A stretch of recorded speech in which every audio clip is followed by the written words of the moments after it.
It's such a big part of my life, the Everyman. It's, I don't think I would be an actor without having this theatre, this theatre being around. So I'm very proud and privileged to be part of its history. I think I would have been an actor if I hadn't gone to the youth theatre, but I would have got to a different route. It was a very exciting time for me.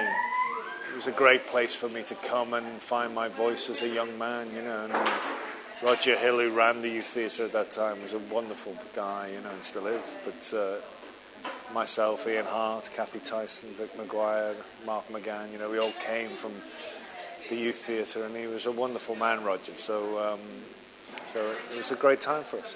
The Everyman itself, the theatre, the main house, was always very supportive for the youth theatre. We were on the board, and great people like Margaret Simy, who was a counsellor here. She was always very kind to us, very nice to us. I was very, as a young kid, I was used to adults telling me to shut up, and Margaret Simy was a person who was telling me to sort of speak up, and that was always a great thing for me.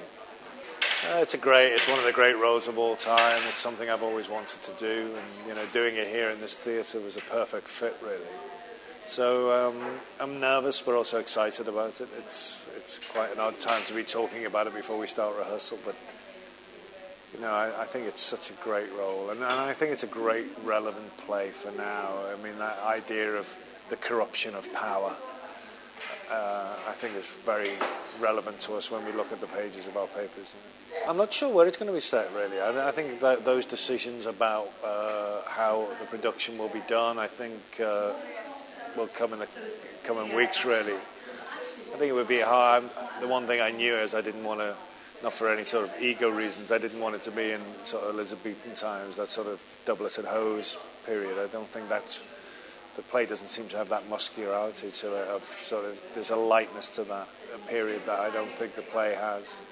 So we'll discover where it is as we go along.